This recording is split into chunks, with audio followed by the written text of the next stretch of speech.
تحياتي لكل اللي موجود معانا، وعندنا حلقة النهاردة دسمة جدا وفيها كلام مهم. أتمنى من الجميع يشيرها ويوصلها للناس عشان نكسر حصار اليوتيوب اللي عامله الموظفين بتاع اليوتيوب في الإمارات على كل اللي بيحاول يكشف الحقيقة. وطبعا الحقيقة دي بتوجع الصهاينة وعملاء الصهاينة في المنطقة، فأتمنى لو سمحتوا توصلوا البث ده للناس على قد ما تقدروا عشان في كلام مهم. طيب الأول بس نقفل الصوت هنا وبعد كده على طول لكم لحظة واحدة. طيب الأول بس احنا كده شغال عندنا في مكانين، خليكم معايا لحظة واحدة. تمام، يلا على بركة الله. بسم الله الرحمن الرحيم. حلقة النهاردة: ترامب في كارثة، وإسرائيل تهدد الأمير محمد بن سلمان، وضربة سعودية جديدة للإمارات، وفتح مخطط وفخ خطير جدا لإيران. عشان كده زي ما قلت لحضراتكم الحلقة دسمة فيها موضوعات كتير، وهنحاول بقدر الإمكان يعني نركز جدا على صافي الحقيقة. هنحاول نغوص مع بعض في بطن الحقائق ونطلع الخلاصة علشان ما نقعدش نحتار كتير في الحجم الكبير جدا من المعلومات اللي بيتم بثها النهاردة من كل الأطراف تقريبا. طيب الأول خالص نشوف ايه حكاية الكارثة اللي فيها ترامب. سبحان الله، إن الله لا يصلح عمل المفسدين. وده مش مفسد بس، ده بلطجي هتلر العالم الجديد، وتخطى هتلر والله. يعني هتلر كان بيحاول يعمل كفر للهبل اللي هو عمله ده كله، لكن ده فاجر بيهرتل وبيكذب عينك، ما عندوش أي خشة ولا حياة. الحكاية كلها في دي يا جماعة. بصوا دي الشابة دي شابة أمريكية، موظفة أمريكية أم الطفل، اسمها ريني نيكول، وهي من الأمريكيين البيض. وحط تحت البيض 500 شرط، لأن هنعرف مع بعض من خلال اللي حصل. يعني هنطلع من الحكاية إن الدكتاتور عامل زي الكلب المسعور، ملوش صاحب ملوش حبيب. الدكتاتور لما بيروح في المساحة دي فهو بياكل أقرب الناس ليه، وده اللي بيحصل دلوقتي. بدأ الأول بالمهاجرين الغير شرعيين، خلصنا ده دخلنا على السود، جورج فلويد والقصة وبتاع الاضطهاد بتاعه. كمان المعادين للسامية. المهم ان هو بيسرح سنة لحد ما راح فين، لحد ما راح في الدايرة بتاعته. ولذلك ماجا اللي هو القاعدة اللي هو مستند عليها اصلا في حكم امريكا، اغلبها دلوقتي ضد سياساته، ما عدا شوية معرضين ومنتفعين مجرمين زيه من الشلة اللي بتحكم امريكا النهارده. ولذلك لما قلنا لحضراتكم في الاول خالص ان ترامب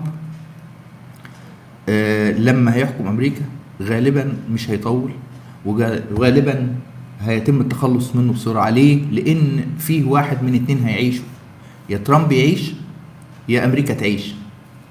الاتنين ما ينفعش يعيشوا مع بعض، وده اللي بيحصل دلوقتي.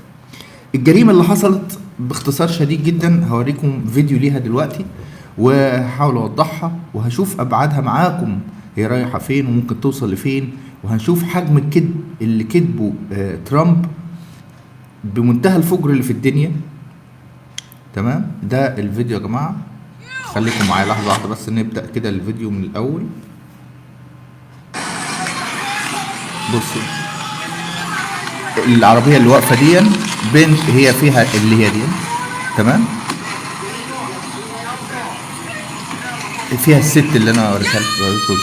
حاولت تطلع، دول قوات بتاع الهجرة، راح ضربها بالنار. طبعا اتثابت تاني الفيديو، هي واقفة راكنة وفي ظابط تتخانق معاها، شد معاها فقالت له انا امريكية. حاول يفتح الباب زي ما انتم شايفين، بدأت تطلع اللي قدام على الزاوية ده، ضربها بالنار مباشرة وماتت. والمشكلة مش كده وبس، المشكلة ان هم منعوا حتى الاسعاف انها تروح لها، وفضلت لحد ما اتصف دمها يعني وماتت. دي الحكاية الفيديو ده الست اللي انتوا سمعتوا صوتها دي كانت بالصدفه بتصور، والمشكله في الاجرام الترامبي. ثواني يا جماعه خليكم معايا لحظه واحده بس، عشان ايه هنقفل بس الصوت وهوريكم ترامب دلوقتي قال ايه. ده فاجر يا جماعه، ده فاجر. التويته بتاع ترامب بقى بعد اللي انتوا شفتوه ده بعينيكم طلع يكذب كل اللي شافوا بعينيهم وبيقول روايه تانية خالص. بيقول ايه: لقد شاهدت للتو مقطع الفيديو للحدث الذي وقع في مينابوليس مينيسوتا، انه لامر مروع مشاهدته. يعني منظر صعب بقى خلاص كده. من الواضح ان المرأة كانت تصرخ، كانت محرضة. الست اللي كانت بتصور دي وبتصرخ كانت محرضة محترفة، وكانت المرأة التي تقود تمام فوضوية للغاية، تعرقل وتقاوم، ثم دهست بعنف وعمد وبوحشية ضابط إدارة الهجرة والجمارك الذي يبدو أنه أطلق النار عليها دفاعا عن النفس يا عيني. تمام. بناء على المقطع المرفق من الصعب تصديق أنه على قيد الحياة. يعني هو أكيد مات دلوقتي. هي طبعا ما دهستش حد أصلا، ابن الكلب بيكذب وبيخترع. بقول لك ده مجنون معتوه. بقول لك من الصعب تصدق أنه لسه على قيد الحياة يعني، ولكنه يتعافى الآن في المستشفى. تمام. يتعافى يعني هو اكيد دلوقتي ممكن ما يكونش عايش لحد دلوقتي عشان الدهس، بس هو كويس في المستشفى. ايه الهبل ده؟ بيتعافى في المستشفى. يتم دراسة الوضع برمته، ولكن سبب وقوع هذه الحوادث هو ان اليسار الراديكالي يهدد ويعتدي ويستهدف ضباط انقاذ القانون ولا انفاذ القانون وعملاء ادارة الهجرة والجمارك لدينا بشكل يومي. إنهم يحاولون فقط القيام بعملهم المتمثل في جعل أمريكا آمنة. نحن بحاجة إلى الوقوف إلى جانب ضباط إنفاذ القانون لدينا وحمايتهم من حركة العنف والكراهية اليسارية الراديكالية الإخوانية الداعشية. قول أي حاجة فيها هي زي ما الأخ ما بيقول، أي حاجة طرية عادي جدا الزقها. هذا حال المعاتيه الدكتاتورين لما يوصلوا لحالة العتا ويتمكن منهم الأمراض النفسية ويتحولوا لأشخاص سيكوباتيين لا يحكمهم العقل بل يحكمهم الغل والحقد والانتقام. بينتقم من أي حد وكل حد وملوش حبيب. وده حال كل الدكتاتورين في العالم على فكرة. هتلاقيهم يبانوا بني آدمين بس هم بيتحولوا. البني آدم اللي انت شايفه ده بيتحول من جوه الكلب مسعور، ملوش أمان وملوش صاحب وملوش اي قيم اخلاقيه ممكن يستند عليها. عشان كده بيطلع بمنتهى الاريحيه وطالع يكذب زي الفاجر. ايه ده؟ طبعا الدنيا مولعه في امريكا، وما تستقلوش بالحادث ده لانه ممكن يكون القشه التي ستقسم ظهر الحمار مش المعير. وانا ما زلت عند توقعي اللي قلته قبل حتى ما ترامب يدخل البيت الابيض. قلت هذا الرجل مش هيكمل مدته ابدا، وده هيموت. هيتم التخلص منه اما بالسجن او بالموت، واما بالموت الصاخب يعني طلقه في البتاع وحصلت بعديها، او بالموت الصامت يعني مات حقنة اي حاجه اي بلوى. المهم انه يتم التخلص منه. ليه؟ لانه هو واخد امريكا حرفيا للانهيار. سيبكم من البلطجه والفتوانه والعبط ده اسلوب بيتعمل لو اتعمل في اي امبراطوريه يعني بينهيها تماما، وهو ده اللي بيعمله بالظبط. طيب اثار الكلام ده ايه؟ الحكايه كده هتجمع عليه كل الاطراف بمن فيهم الحزب الجمهوري او القاعده الجماهيريه في الحزب الجمهوري نفسه. طيب هتقول لي ازاي يعني مش هيكمل يعني ترامب؟ اقول لك ان في شهر 11 اللي جاي ده تجديد نصفي، وهو دلوقتي مسيطر على الاغلبيه. بمجرد انه يخسر الاغلبيه بقدر كافي ممكن جدا او عادي جدا سيتم سحب الثقه منه والاطاحه به تماما. ده عليه جرائم دلوقتي في امريكا لا تعد ولا تحصى. في امريكا انا مش بقول على الجرائم كمان اللي عملها بره لانه مجرم حرب، هو زي نتنياهو بالظبط. ده هيتقدم للمحكمه الدوليه وافتكروا الكلام لو عاش، لكني شايف انه مش هيعيش، ده مش مكمل. والحكايه على فكره على قد كرهي لهذا الإمعة البرتقاني المعتوه السيكوباتي، على قد ما أنا بحاول بقدر الإمكان أحسبها صح سياسيا. هل واحد زي ده ممكن يكمل مع أمريكا يعني ويبقوا الاتنين سلام؟ مستحيل. بالحسابات، بكل الحسابات اللي في الدنيا مستحيل. ولذلك سبحان الله، يعني حادثة زي دي تحصل ويقدر لها انها تتصور بهذا الشكل، وربنا يسلط عليه نفسه يطلع يكذب بهذا الشكل، فالناس تعتبر ان هو شريك في الجريمة زي اللي قتل بالظبط، زي اللي ضرب الرصاص، والدنيا هايجة. المشكلة كمان مينيسوتا ده حاكم مينيسوتا طلع ترامب قال الكلمتين اللي انا قلتهم في بيان، والبيت بتاع الامن القومي بتاعهم طلع برضو كذبت نفس الكذب. فطلع بتاع مينيسوتا تصرح تصريح، حاكم مينيسوتا قال ان الكلام اللي انتوا بتقولوه ده كلام كذب، الجريمه حصلت امامنا جميعا، وعلى قوات ICA اللي هي قوات الهجره يعني انها تمشي تطلع وتغادر مينيسوتا دلوقتي. هتقول لي ازاي يعني؟ هو يقدر يعمل؟ طبعا يقدر يعمل ده يا جماعه. دي اسمها الولايات المتحده الامريكيه، ده اتحاد فيدرالي ما بين 50 ولايه، تقدر بمفهومك تسميها اتحاد فيدرالي ما بين 50 دوله. حلو. في النظام الفيدرالي بيبقى فيه حكم، مساحه للحكم الذاتي للولايات، فحاكم الولايه بيقدر يطلع قوانين ويقدر يحرك قوات وفي حكومه فيدراليه اللي هي بتشمل كل الولايات اللي ترامب النهارده بيتحرك بيها وبيتحرك بقواتها. لما بتخش القوات الفيدراليه دي وارد جدا جدا انها تبدا تصطدم مع قوات الولايه، وده حصل في كذا ولايه قبل كده. ولذلك ان ترامب النهارده لو فضل ماشي على نفس الخط ده هيعمل احتراب اهلي قولا واحدا على مستوى قوات الولايات، وعلى مستوى حاجه تانية خالص في كتير مش واخد باله منها. امريكا الولايات المرخص فيها سلاح هي تقريبا ولايات كتير جدا، عدد الأسلحة اللي مع الأمريكان، الأسلحة اللي هو شايلينها يعني في البيوت، عدد تقريبا قد اللي في إيد الجيش الأمريكي ويمكن أكتر شوية. مش بس عدد الأسلحة، نوعية الأسلحة. فيه ناس عندها مدرعات في البيوت، فيه ناس عندها أربجيهات وسلاح تقيل وبلاوي سودا. مثلا في تكساس ده، في المناطق الوعرة دي، هتلاقي في ناس عندها سلاح رهيب. فالقصة ما ينفعش تتحكم اصل هو ممكن ينزل قوات وينزل، لا، الكلام ده كلام فاضي. مش في امريكا.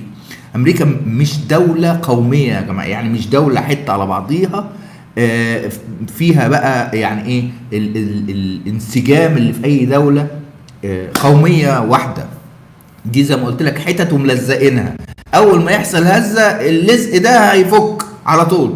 وده اللي منتظر يحصل لو ترامب فضل، وده اللي مخوف الامريكان على انه هو بنفسه بيتسبب النهارده بانهيار امريكا. ده لسه امبارح ابن الجاموسه مطلع قرار بانسحاب امريكا من 66 منظمه في العالم.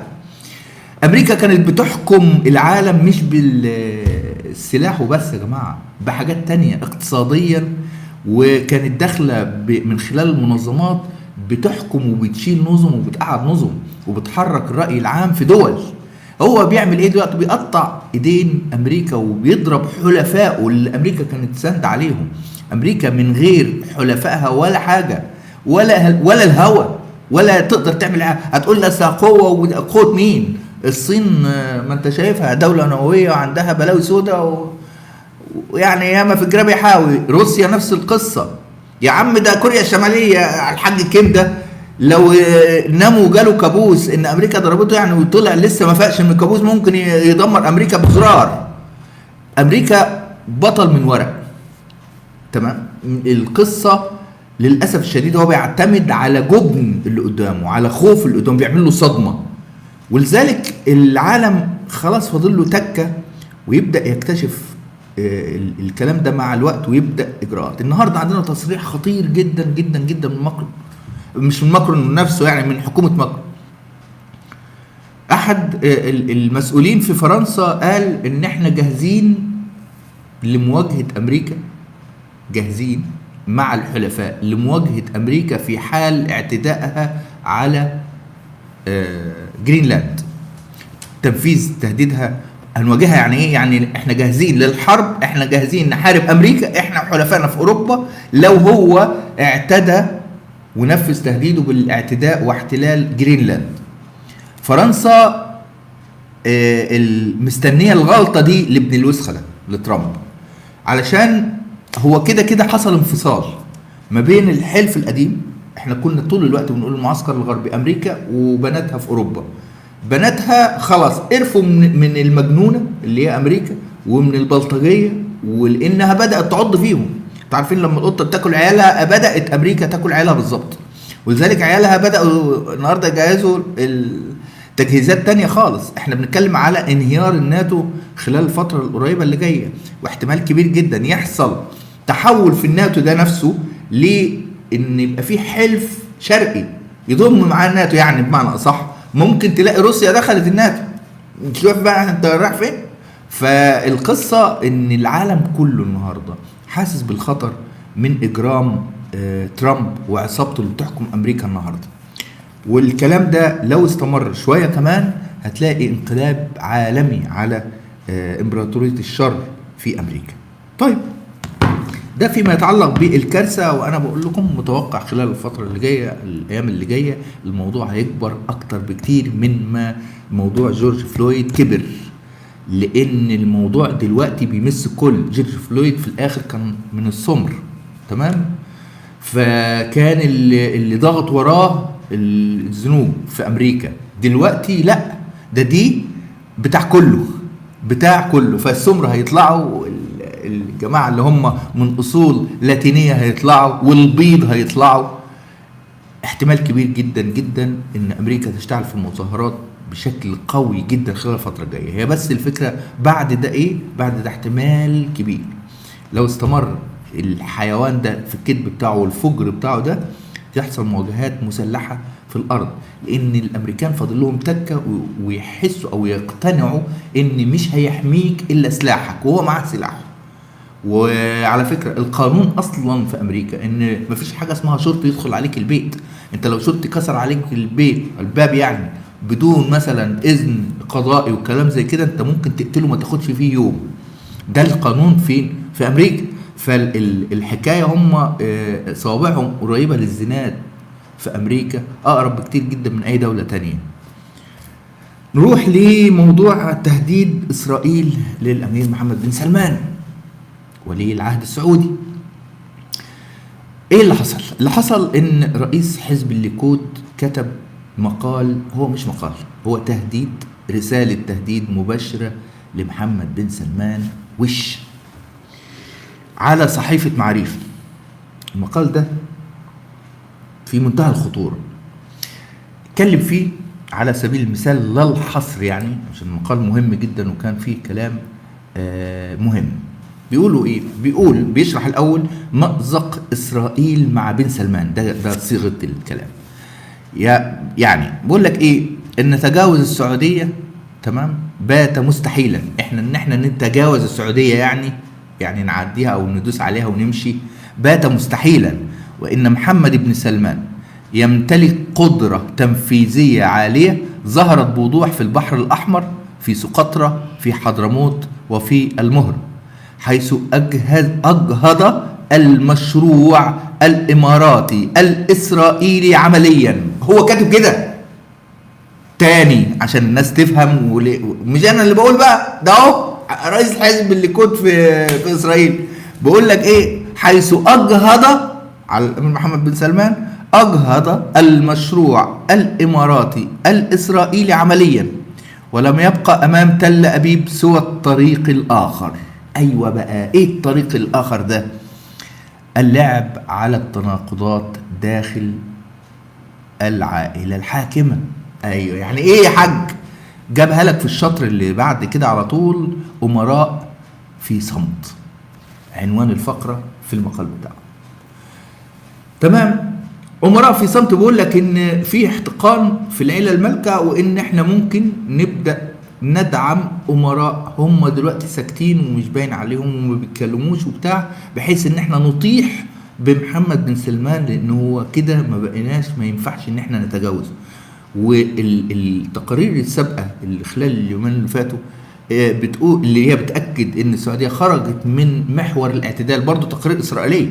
يعني ايه؟ يعني خرجت من المحور اللي احنا كنا بنعتبره اعتدال بالنسبة لنا، اللي هو الامارات والبحرين والبتاع والسعودية. هم كانوا حاسبين الحسبة انه كله معانا تمام وخلاص بقى احنا نعدي في اللي بعد كده.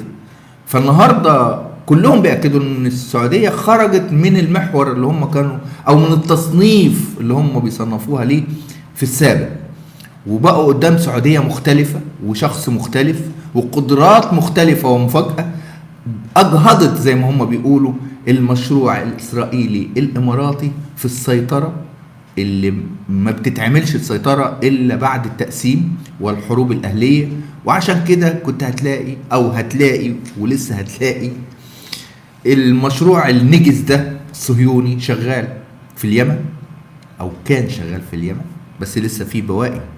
ما تطمنوش اخواننا في السعودية، الشغل اللي بيتعمل تحضير لجولة تانية، اتعلموا من اللي حصل في السودان.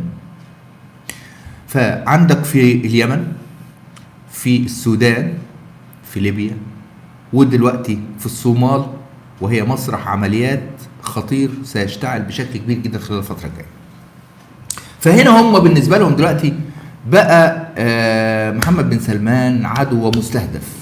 والرسالة مش طالعة كده ومش طالع يقول أي كلام، ده طالع وعارف إن أجهزة المخابرات التانية بتحلل كل حرف بيتقال عندهم، ولذلك في أكيد متابعة من نظام الحكم في السعودية بالكلام بتاع شخص بهذا الحجم. وطبعا تاني أنا بأكد كل حلقة، أنا كمواطن مصري السعودية مني وأنا منها، وهذا الموقف اللي حاصل دلوقتي ما عنديش اي مجال للتفكير ان انا اكون الا مع اهلي في السعوديه كتف بكتف ضد الاجرام ده. وده حال كل المصريين، انا بقول لكم اهو، وانا اعي ما اقول. كل المصريين الرجاله المحترمه هتلاقي واخده، ودول الاغلبيه القصوى. ما فيش الا شات الفسد العيال اللي هم كلاب الامارات في اي حته هيطلعوا يهوهوا كده، عشان دول بالفلوس. دول عاملين زي ايه؟ زي لعب الاطفال اللي بتحط لها الشيلن بتاع زمان والبريزه زمان، ايام كنت تحط لها البريزه والشيلن فيسقف. دول بالظبط كده، بياخدوا الدولارات يطلعوا يقولوا اي حاجه واي حاجه في اي وقت ولاي حد، ما عندوش اي مشكله خالص، بيقلع ملط لاي حد. فدول مش بتوعنا ولا بيعبروا عن مصر. النوعيه دي موجودين في كذا دوله، لدرجه ان في بعض المحسوبين على الخليج بيقوموا بنفس الدور دلوقتي. لكن قوام الأمة العربية كلها النهاردة مع السعودية قلبا وقالبا. وأنا راجل سياسي قديم ومش صغير، فبقول لك الخلاصة بتاع القصة. الأصوات اللي ممكن تطلع لك وتعمله كلها أصوات من المرتزقة العملاء اللي ما عندهمش الحد الأدنى حتى من الوطنية ولا الانتماء ولا الأخلاق أساسا. طيب، في بعد الكلام ده هتقول لي يعني انت عارف الكلام ده بقى وهم لسه مش عارفين؟ لا طبعا عارفين. في السعوديه ازاي مش عارفين؟ احنا بنقول لكم انتوا، لكن السعوديه عارفه كويس جدا ان الموقف اللي اتاخد ده، الموقف الحاسم اللي اتعمل في اليمن، هيترتب عليه امور تانية. ولذلك السعوديه عدت الخط بالنسبه لاسرائيل، يعني ما ينفعش التراجع. ولذلك قلنا التحالف المصري السعودي مسألة حياة أو موت بالنسبة لمصر والسعودية. أنا بقولها لكم تاني اهو، التحالف المصري السعودي مسألة حياة أو موت بالنسبة للبلدين، مش رفاهية، مش حاجة ممكن نفكر فيها. لا نفكر في أي حاجة تانية، يعني نتحالف وراجل واحد وبعد كده نبقى نفكر. حلو. ولذلك الأصوات اللي هتلاقوها داخلة بتضرب الكلام ده، واحد عامل نفسه سعودي ويشتم مصر، او واحد عامل نفسه مصري ويشتم السعوديه، دول ولاد كلب، لا هم مصريين ولا هم سعوديين. قولا واحدا، اللي يعمل ده دلوقتي لا هو مصري ولا هو سعودي. خلاص؟ طيب،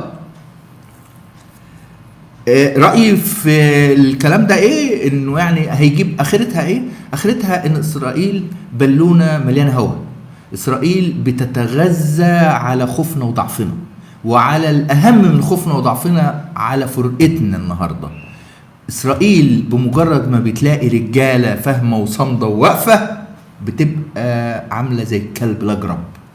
وده انتوا شفتوا المنظر في الامارات، ادي جوله يا جماعه، جوله لمجرد ان طرف واحد اللي هو السعوديه وثقلها ولها ثقلها يعني اتحركت، خربت على كل حاجه، كبت تراب على كل حاجه.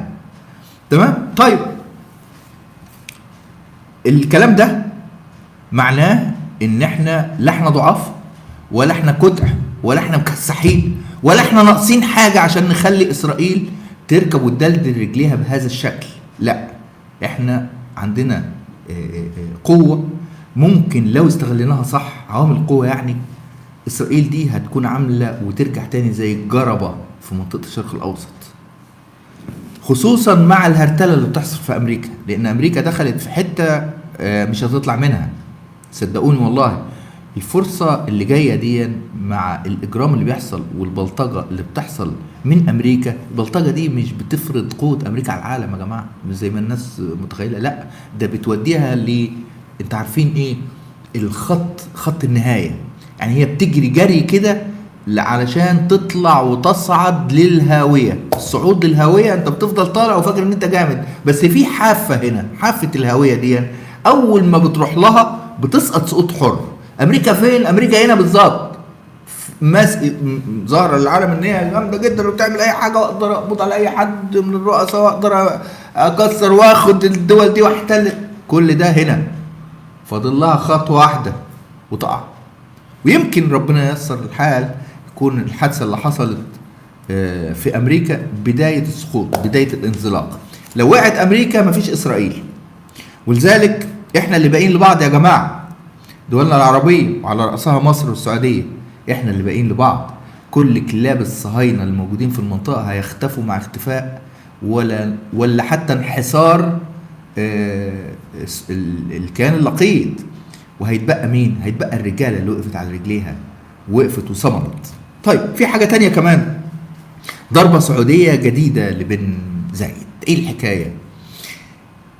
يا رب يكون اللي موجودين معانا حضروا الحلقه بتاع امبارح او شافوها، عشان احنا حرفيا امبارح كان في لقطه كده مهمه جدا اتكلمنا فيها فيما يتعلق بهروب عيدروس اللي هو عميل الامارات واسرائيل ده، بتاع المجلس الانتقالي الانفصالي في جنوب اليمن. هروب عيدروس، انا قلت يا جماعه ان هو كان اللي حاصل كان المفترض ان فيه طياره موديه وفد من مجموعه الفصائل بتاع الجنوب رايحين عند المنتصر في السعوديه علشان يتم حل الموضوع بشكل جذري وانهاء الصراع. الحكايه دي مين اللي كان بيرعاها؟ كان بيرعاها السعوديه على راسها، وفي تنسيق في الموضوع ده بين مصر وبين سلطنه عمان. حلو، يعني الكبار بتاع المكان يعني. كله راح الا عيدروس. فعيدروس انا امبارح قلت لكم اللقطه، اللعب بقى ايه، انت عارف الصياعه في السياسه، لما تلعب لعب بالسياسه تقعد كده، تقعد تشرب فنجان قهوه وتريح وتبدا تفكر في اللعب الجديد، اللعب بره الصندوق. فانا كان وجهه نظري وما زلت عليها ان السعوديه تركت هذا الجربوع يهرب، وانا قلت امبارح اتسرب له خبر انه لو راح السعوديه الطياره كانت واقفه، لو راح السعوديه مش هيرجع وهيفشخ. فعمل ايه؟ بعد ما خلاص كان متفق ان هو هيروح، هوب اختفى، وهوب راح يمين واختفى تماما امبارح. فانا قلت الزحلوقه دي جت من السعوديه، سربت له الخبر علشان يعمل الحركه دي. ليه؟ وبانت بقى النهارده، علشان يتصور وهو بيتحرك تمام وبياخد مركب من عدن لفين؟ لارض الصومال، اللي لسه كان وزير الخارجيه الاسرائيلي كان فيها يعني، وبتقول لك اسرائيل وبتاع. فيروح ارض الصومال عند الضباط الاماراتيين، يركبوه طياره تطلع من ارض الصومال لمطار الصومال في مقدشو بمطار الصومال، وتطلع الطياره تقعد ساعه كده عشان تمويه بقى. بقول لك ايه عارفين الليمبي ساعه ما كان بيقول ايه، ساعه ما كان متخفي، فهو متخفي والناس كلها شايفاه. الليمبي هو كان امبارح كده، عيدروس كان عامل زي الليمبي بالظبط لما كان متخفي، كان متشاف ومتصور في كل خطواته. طب هتقولي السعوديه عملت كده ما كانت قبضت عليه؟ لا لا لا، لعب السياسه مش كده يا معلم. امال احنا هنحط على الامارات ازاي؟ فطلعت الطياره من السعوديه، واسم الضابط الاماراتي اللي هو داير القصه دي موجود ومتصور واخر تمام، والتسجيلات الصوتيه متاخده، والطياره طلعت من مقدشو لابو ظبي. خلاص خدت القنبله الموقوته، البس، خدت اللبسه بالهنا والشفا. بعد ما راح على طول التفاصيل اللي انا شرحتها لحضرتك دي كلها طلعت، فبان مين؟ ان الامارات بشكل اكيد ونهائي هي اللي بتدعم مجرمين وخونة لأوطانهم ورؤساء ميليشيات إرهابيين أمام العالم كله، وهي اللي بتحرك وهي اللي بتستغل نفوذها ووجودها في تحريك المجرمين دول. وطبعا ده احنا عارفينه، لكن مش مهم احنا دلوقتي، احنا بنتكلم العالم اللي الامارات بتقول احنا دولة السعادة والسلام والبتاع، واحنا ناس بتوع حقوق انسان. وبالتالي الفضيحة عالمية بشكل اكيد وموثق بشكل كامل. حصل اثبات على تورط الامارات في انها هربت مجرم مطلوب للعدالة بتهمة الخيانة العظمى. تمام، وبانت الشبكة، وطبعا الكلام ده كله كان تحت غطاء اسرائيل. عشان كده قلت لكم اسرائيل بالونة هوا. امبارح السعودية عملت شغل اقسم بالله يتدرس. لا لا لا لا، ايه ده؟ ايه الجمدان ده يا جدع؟ عموما الضربة تقدر تعمل يعني تعتبرها حاجة اكتر من الضربة، ما ينفعش اقولها على البث عشان معانا بنات. تمام، حاجة كبيرة حصلت امبارح والنهارده، ولسه ياما في الجراب يحاول. لكن مش دي الضربة الوحيدة اللي عملتها السعودية في خلال 24 ساعة كانت بتتحرك على 3 أصعدة في وقت واحد.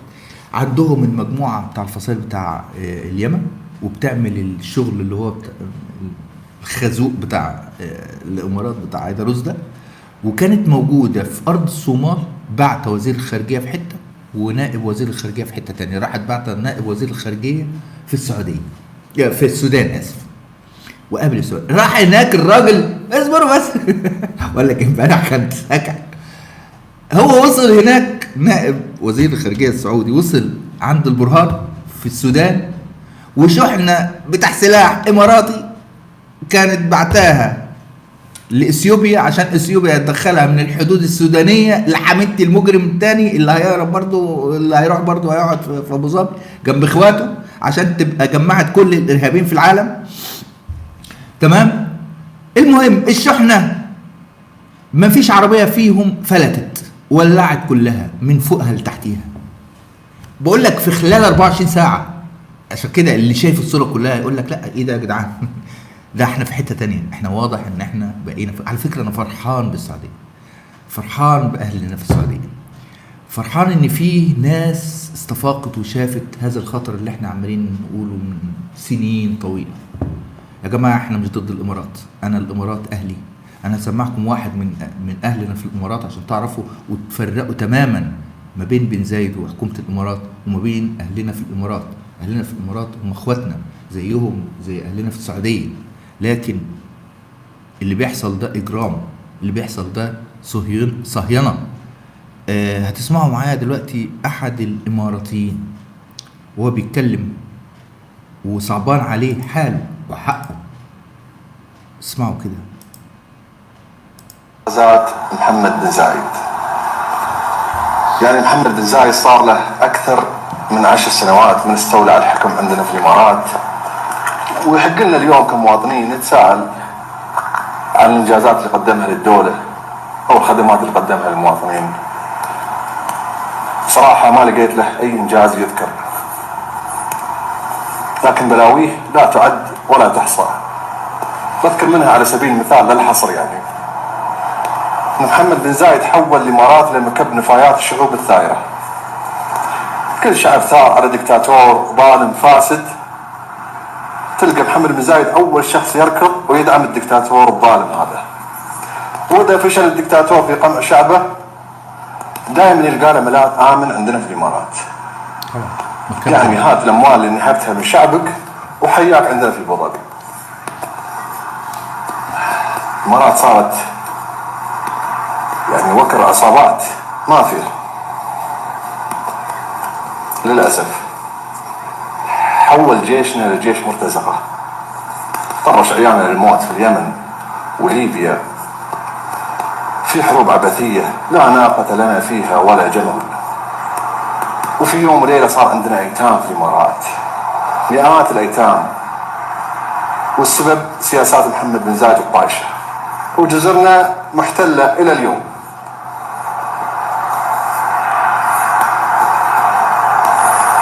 طيب الفيديو طبعا منتشر وبتاع، فالراجل باختصار شديد جدا بيقول ان بن زايد حول الامارات لمكب نفايات، حولها الوكر لكل المجرمين. اي حد قتل وعمل جرائم وخان، عمل خيانات عظمى ولا بتاع، تعالى احنا موجودين عندنا في حته كده صندوق الزباله موجود وبنعبي فيه كل زباله وحساله العالم من المجرمين. تمام يا جماعه، عشان بس انا بتابع التعليقات، فانا بس هعقب على حاجه وبعد كده هنكمل عشان عندنا نقطه مهمه جدا فيما يتعلق باللي بيقلب في كلام. يا جماعه في قاعده بتقول لكل مقام مقال، يعني اختار الوقت اللي تقول فيه الكلام. في خلافات تمام زي ما بيقولوها كده، ايه انت ممكن عندنا مثل بالمصري بيقول لك ايه، ادعي على ابني واكره اللي يقول امين. يا اخي انا واخويا على ابن عمي وانا ابن عمي على الغريب. فيه كلام يتقال لما ما بيبقاش فيه غريب حاطط سكينه على رقبتك فتقعد تتعاتب انت واخوك، تقول ده اخويا ده عمل كذا وكذا. اول ما يظهر المجرم ما ينفعش نقعد اصل انت عملت وانت عملت خلاص يا عم الحاج البس انت واخوك بالهنا والشفا. لكل مقام مقال. النهارده في كلام لازم يتاجل، في كلام لازم يتركن، ويبقى كلام واحد بس، ان احنا لازم نكون راجل واحد عشان نخلص من البلوى السوداء اللي بتهدد كل الدول العربية على الاطلاق. انت عمرك ما هتكون بخير لو المشروع الصهيوني ده نجح. انت هتلبس في الحيط انت وكل اللي تعرفه، يعني مش هتفلت. فمعلش مش وقت الكلام، مش وقت اي كلام. كلنا عارفين يعني اي حد وعملوا يا باشا. وانت هتقول لي ده انا بقالي كام سنة اهو دلوقتي، من بالظبط كده 12 سنه بعارض، هتزايد عليا انا وربنا عالم بالثمن اللي الواحد دفعه يعني. فما تجيش النهارده تستقولني شيء ليس وقته ولا مكانه. مكان ايه دلوقتي؟ ان احنا راجل واحد، واحنا مع السعوديه ضد المشروع الصهيوني، واحنا مع الاتحاد السعوديه ومصر. اي كلام تاني هرس، اي كلام دلوقتي هرس. انت بتخدم على اللي قدامك على طول. خلاص طيب، فكده احنا عرفنا الضربتين، مش الضربة اللي حصلوا خلال ال 24 ساعة اللي فاتوا، والتحرك السعودي اللي حصل في الصومال وفي السودان حصل بتنسيق مصري. تمام؟ والحمد لله ان في تنسيق سعودي مصري دلوقتي واخد شكل تنفيذي مش شكل دبلوماسي بس، وما اعلمه كثير في هذا الامر. طيب ايه حكايه الفخ بقى اللي معمول لايران ده؟ طيب بصوا يا جماعه، في حلقه هنا ارجو ان انتوا ترجعوا لها تاني، حوالي 5 ايام او 6 ايام حاجه زي كده، بعنوان ضرب ايران الموعد والتفاصيل. والحلقه دي اتعملت في نفس اليوم اللي نفتالي بنت رئيس الوزراء الاسرائيلي السابق يعني كان حاطط شكل ساعة رملية وكاتب 12 ساعة الليلة، يعني ايران هتضرب الليلة. كان من حوالي 4 ايام تقريبا، دي ايران هتضرب الليلة بعد 12 ساعة وفي خلال 12 ساعة. طلعت قلت لحضراتكم المنشور بتاعه ده تمويه، خداع استراتيجي، وكلهم بيخدموا على بعض. وان ايران اعرف انها هتضرب امتى؟ لما تظهر فيديوهات لقتل الامن الايراني، قوات الامن للمتظاهرين. وفي نفس الحلقه قلت حتى لو قوات الامن التزمت يعني وما اعتدتش على المتظاهرين وبتاع، هيطلع من المتظاهرين دول ناس تبع المخطط اللي معمول فعلا، يبداوا يضربوا الامن. وللاسف اللي انا قلته بالملي حصل. وقلت العلامه هي انك تبدا تطلع فيديوهات بقتل المتظاهرين، علشان ترامب قال قبلها ان احنا، ووجه الكلام لخامنئي، لو اعتديتوا على المتظاهرين هنتدخل. فانا كراجل بحلل سياسه قلت بس هو حط بشكل استباقي المبرر، وعارف ان هيحصل ده، ولو ما حصلش هو هيزق في الاتجاه ده. وعملوها قبل كده بخطه اجاكس بالملي. خطه اجاكس في ايران برضو، الانقلاب على محمد مصدق كان نفس القصه. في نفس بعديها بيومين، اول امبارح، طلع تسريبه او خبر يعني بيقول لك ان نتنياهو بعت للحكومه الايرانيه رساله عبر مين؟ بوتين، اللي هو الدب المخصي للاسف، اللي قعد لسه مخطوفه له سفينتين امبارح وعمال ولا الهوا. المهم، فبعت رساله للحكومه الايرانيه بان احنا مش هنضربكم. فانا مين؟ انا راجل مصري، افتكرت على طول ايه اللي حصل. نفس الرساله اللي اتبعتت قبل 67 ب 48 ساعه من الروس برضو، ان عندنا تاكيدات ان مفيش ضرب. خلي بالك كانوا بيحذروا ويقولوا هيضربوا، بس جم قبل 67 قبل 5 يونيو بيومين وراحوا باعتين رساله ان لا. ده بعتوها لمين؟ مباشره لجمال عبد الناصر في الوقت ده. فقلت يا ولاد الكلب، انتوا بتقروا في نفس الكتاب بالملي، يخرب بيت ابوكم. فالفخ ايه؟ الفخ ان رقم واحد الرساله بتاع نتنياهو دي خداع، ودي معناها ان هم عمروا السلاح خلاص.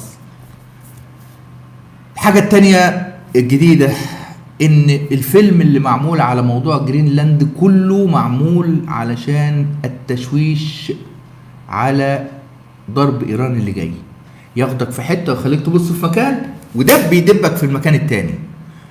بمعنى هل يعني مش لوش اطماع في جرينلاند؟ له اطماع، بس هو مفجر الموضوع بالعبط ده عشان انت تركز فين؟ هناك في جرينلاند وتسيب ظهرك. تمام؟ للاسف الشديد حصل اللي انا كنت خايف منه في ايران، وامبارح بس تم مقتل 39 متظاهر. هتقول لي ايه هم الامن يعني مش واخد باله ان ترامب واخد؟ بس هو الفكره ان كمان من الجانب الاخر في المتظاهرين في سلاح، واحنا بنتكلم على 200 منطقه، 200 مكان مشتعل في ايران النهارده في اكتر من 27 محافظه. فدخل في وسطهم نفس اللي دخلوا في اجاكس في ال 53 في انقلاب على مصدق، دخل في وسطهم ناس معاها سلاح وقتلت بالفعل قوات من قوات الامن الايرانيه. فالراجل بتاع قوات الامن ده بيموت منه فهيموت، واقرب حاجه بالنسبه له السلاح، وكده كده القمع شغال، وكده كده للاسف في جريمه بيرتكبها كل الدول العربيه وحكام الدول العربيه والاسلاميه للاسف، ان هم السلاح اقرب لهم من الدماغ. يعني ما بيفكرش، ما بيتكلمش، هو بيكلمك بايده مش بلسانه، وللاسف بيفكر بالرصاص مش بدماغه. فدي مشكله كله بيدفع ثمنها دلوقتي. ففعلا الشغل اشتغل في ايران، وجهزوا لترامب المبرر اللي هو كان قايله. هو انا مش قلت لكم ما تضربوش المتظاهرين؟ احنا مش حذرناكم؟ ويبان قدام العالم ان هو بيدافع عن الحريات وعن الناس وارواح الناس وكل الناس. تمام. والضربه جايه على ايران، الفخ اتنصب. وانا قلت في الفيديو اللي فات ان انا شايف ان ممكن تكون في خلال 7 ايام. فربنا يستر، ممكن واحنا مع بعض دلوقتي تبص لهوب الضرب شغال في ايران. كل اللي بيحصل ده خداع استراتيجي وتجهيز للارض. طيب، في مستجد حصل في ايران، هو انهم مش هيضربوا الا بعد ما يحصل الانفجار الداخلي بشكل كامل. بشكل كامل ازاي؟ اول ما الدم يسيل بزياده والمتظاهرين يشيلوا سلاح بزياده، حلو، فالدوله تنهار تتفكك من جوه، وهيبقى بالنسبه لنا نقدر ندخل بدون خسائر. لكن دلوقتي في مخاطره، مش مخاطره ان احنا يموت لنا حد، ده بالنسبه للامريكان والاسرائيليين، لا، مخاطره ان احنا لما ندخل نضربهم دلوقتي المتظاهرين دول يروحوا ويقول لك احنا راجل واحد، فلا نسيبهم الاول لحد ما يبقاش في حاجه اسمها راجل واحد دي، تمام؟ هيبقى مقطعين بعض، ما ينفعش يروحوا لدي، وبالتالي احتمال المده دي تزيد شويه لحد ما يتم اشعال الارض في ايران للحد الاقصى اللي ينتج عنه سقوط النظام داخليا، وبعد كده يدخلوا بابن الشاه اللي طلع بفيديوهات دلوقتي ويحكموا ايران ويحكموا بترول ايران ويقطعوا. ودي بقى الحته المهمه في الكلام اللي يخص الصين، يعني يقطعوا دابر الصين، يجففوا منابع الصين، الشرايين اللي بتغذيها ومخليها صين هيجففوها. الصين محتاجه العالم في ايه؟ يعني لو انت تخيلت مثلا الصين كده قفلت على نفسها وصول الصين العظيم ده لف الصين وبقيت هي اقوى قوه بتصنع واقوى قوه عندها سلاح واقوى قوه عندها معرفش ايه، لكن مقفوله. طيب اللي هتصنعه ده هي هتعمل ايه؟ هتاكله؟ يعني العربيات اللي بتصنعها دي هتعمل بيها ايه؟ هتركبها؟ طب خلاص الصينيين ركبوا، الباقي المصانع بتاع الاجهزه الالكترونيه وغيرها والسلاح وغيره اللي بتصدروا ده لو ما عرفتش تصدروه هتروح فين؟ طيب هتصدروا ازاي من غير طرق تجاره بريه وبحريه، من غير حزام وطريق؟ وانا هنا بضرب لك ايران اللي هو ماسك الطريق البري بتاعك بتاع التجاره بتاعك، وبضرب لك اليمن والصومال من خلال المشروع الصهيوني عشان اسيطر على الطريق البحري، تمام؟ فانت هتبيع لمين؟ كلهم بقى اللي هتصنعهم كلهم. طب انت كمان ده مش هسيبك تصنع، انت بتصنع ازاي؟ انت بتشغل المصانع بتاعتك بايه؟ ببترول، صح؟ فين مصادر بترولك؟ فنزويلا ده احنا خدناها. ايران هي اكبر مصدر ليك، انت تقريبا الصناعه بتاعتك مبنيه على البترول الايراني، ادي احنا هناخده. وريني هتصنع ازاي؟ هو ده اللعبه الغربيه مع الصين. المشكله ان الصين واقفه، مش ممكن يا جماعه. الصين طول حياتها اياديها مرتعشه في المواجهات، طول حياتها. الصين قعدت 100 سنه تتذل، وبصوا كانوا اتطحنوا 100 سنه ذل اتعمل عليهم. الفجر بتاع البريطانيين والفرنسيين عشان موضوع الافيون، كانوا بيدوا لهم الافيون وياخدوا بضايع وبتاع، تقريبا احتلال بشكل كامل. فما امبراطور الصين بدا يقول لا الافيون ده دمر لنا الدنيا، الناس نايمه سكرانه في الشوارع، مدمنه في الشوارع، وقف يا عم الافيون. قال له انت بتوقف الافيون؟ انت بتقولها في وشي؟ ودب عملوا حرب الافيون الاولى شويه وكام سنه، ودب الثانيه الثالثه، ذلوهم 100 سنه وخلوهم ادمنوا غصب عنهم. الصين حجمها كبير، بلاش يا عم الامريكان ولا حتى البريطانيين والانجليز والفرنسيين، لا شوف اليابان عملت فيهم ايه يا جماعه. الصين قعدت فتره كانت عامله زي الدواسه، كل اللي راح واللي جاي بيحتلها وبيطلع ميتين ابوها. هم النهارده بيتحولوا لقوه، بس هي الفكره ان عقده الاضطهاد اللي اضطهدوه ده خلال سنين طويله مخلياهم بيحسبوا كل سنتي قبل ما يتحرك. بس الحسابات في واحد على الجانب الاخر مش هيسيبك تحسب. ده عامل لك كام قاعده عند تايوان، وعشان كده اخر ما بتعمله الصين النهارده ايه؟